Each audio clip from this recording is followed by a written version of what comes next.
Hi everyone! Today I am here to talk about my 2016 reading resolutions.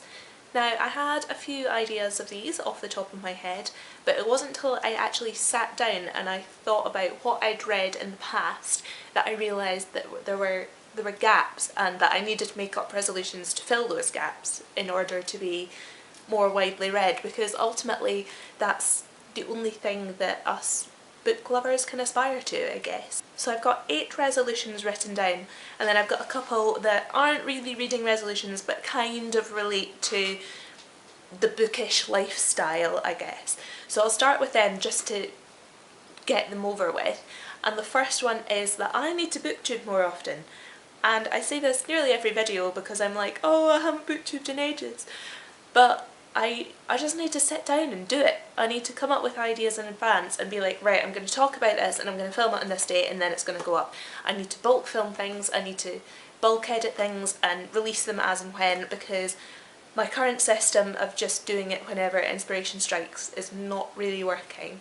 And I don't want it to fall through the cracks because I'm really enjoying my time on BookTube and I'm loving being part of the community, and I don't want to lose that just because I'm lacking motivation or I'm lacking time. Like, I need to make time for it because I know that it's something that I get a lot out of, so I need to focus on that. My second sort of non-reading but still slightly book related resolution is that when it comes to choosing a new flat, I need to choose it with bookcases in mind, because I currently only have one bookcase in my room at the moment because I simply cannot fit anymore, and it doesn't help that I keep buying more and more and more books because I just have nowhere to store them.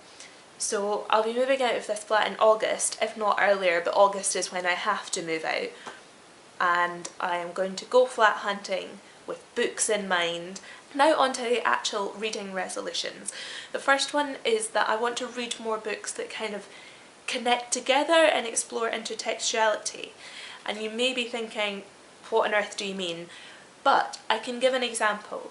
So the two that I can think of off the top of my head that I have and I'm going to explore in this way are Mrs. Dalloway by Virginia Woolf, which I have never read but I have owned for years, and I have started to read it many times and never really got past the first 30 pages or so.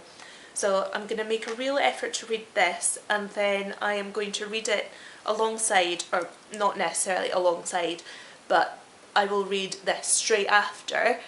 I'm going to read The Hours by Michael Cunningham, because I think it's really interesting to see how authors nowadays have taken classic literature and turned it on its head, subverted it, explored themes in more detail that weren't necessarily expanded on a lot in the original novel. And I don't know, like, that's probably not what The Hours does, but I think it would be really interesting to see an alternate take on this book. And another one I have, which I'm going to do the same for, is Jane Eyre, which is another classic I have not read, but I need to fill in the gaps in my classics knowledge. So Jane Eyre is where I'm going to start because I feel like it appeals to me much more than the kind of, I don't want to say prissiness, but yeah, prissiness of like Austen and all that kind of stuff. You know, this is hefty, early feminist classics. So I'm going to read this, and then when I am done I am going to read Wide Sargasso Sea by Jean Rhys, and I am also going to read Jane the Fox and Me, which is a graphic novel by Fanny Britt, which I only heard about a few days ago when I was watching one of Mercedes' videos, but actually I was like, hey, that's another thing that fits into my theme of reading Jane Eyre and it's all its associated books. So I'm going to read those 3 together, as well as Mrs. Dalloway and The Hours together. So if anyone has any suggestions of books that, like classic books I could read that have modern retellings or sort of twisted variations on them, like literature that has inspired other literature, like not necessarily, I don't know if I'm explaining myself well here, but you know, I'm big into fairy tales, so I read fairy tale retellings. This is going to be an expansion on that. I'm going to read big books, classic books, and then how literature has developed from that and spun off from that. Does that make sense? I feel like I'm not making sense, but maybe you get what I mean. The second resolution I have is to read more graphic novels. I did originally write down that I would want to read 20, and then I thought, well, my reading goal for the year is 75 books, and 20 is actually quite a large proportion.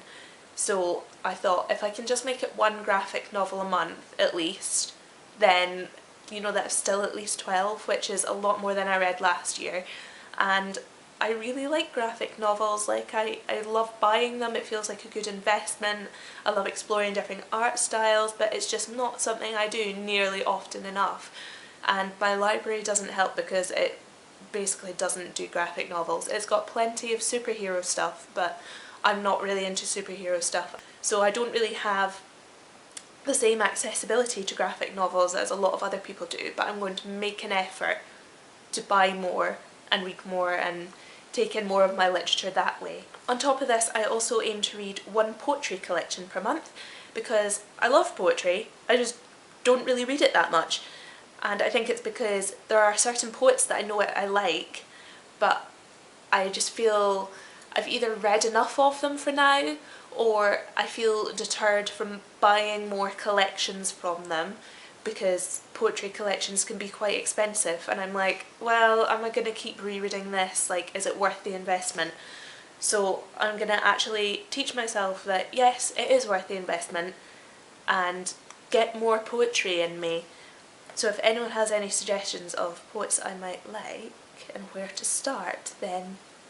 Finally, the other genre that I hope to explore more is non-fiction, because I read basically no non-fiction. I think I read maybe like 3 or 4 non-fiction books last year, if that. Like, I can't even recall them off the top of my head. There is so much to learn about out there. Why am I not just like dipping into random subjects? There's so much that I'm interested in, but I just never put in the reading to learn about them.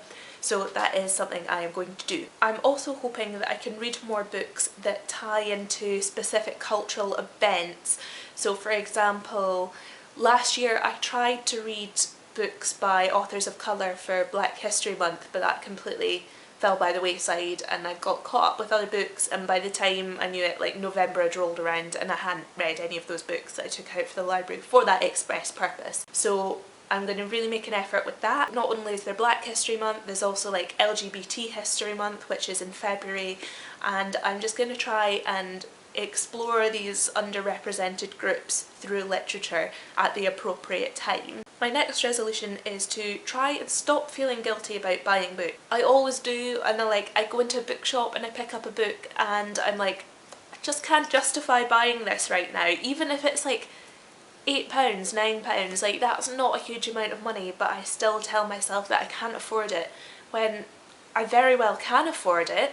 There's something inside my head that says, no, you'll need other things more. Which, thinking about it now, self-care and treating yourself is actually one of the most important things you can do for your mental health. So why am I limiting myself? Why am I saying, don't buy these books because you could spend it on something useful like eating or paying your bills? No, because being happy and doing things that I love is just as important as having heating and staying fed. Like, I need to get that balance and teach myself that it's okay to be nice to myself and it's okay to buy books.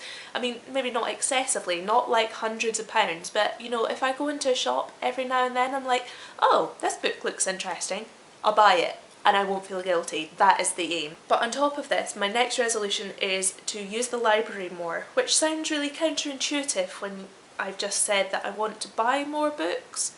But the thing is, I don't want to buy more books, I just want to feel less guilty about books that I do buy. Whereas the library will help me explore new authors and genres and things. It might be a good place for me to get started with my poetry hunt, and I just feel like I generally really underuse the library, so I need to get stuck in there more. Finally, my last resolution is to listen to more audiobooks.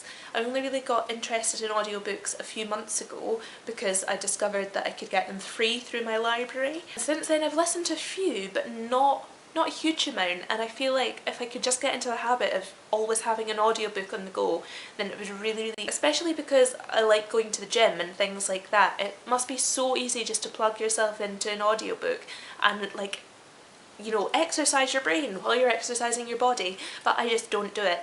So I need to get into that habit. Those are my reading resolutions for 2016. Are any of them the same as yours? Let me know if you've got any other things that you aspire to do or ways that you're going to diversify your reading. I would love to hear them. But until next time, bye. P.S. I have just remembered, you might like my diary. It's completely personalised. I got to design the front cover, I got to put my name on it. It has a quote of my choosing, it has my contact details and everything, which I'm hiding because I don't want you to know how to contact me in that way. And you can completely personalise the inside, so you can choose like to-do lists. I've got idea of the week, I've got blank space, it's got a box for putting your work hours, like everything's divided up by time, and there's lots underneath. This is just one of the many layouts that you can choose, and you can chop and change to design your perfect layout. And then at the back we've got a pocket, and you can choose what you want in the back pages. So I chose maps, I chose lined paper, I chose grid paper, I chose manuscript paper because obviously I'm a musician, and just generally this diary is my life now. But I was thinking, it's the start of a new year, people need diaries, and actually there's a page in the middle of here that's got codes for 10% off from me and a friend. So if anyone wants to buy one of these diaries, it's from a place called Personal Planner, which are a Swedish company. It takes a couple of weeks to get the diary to you.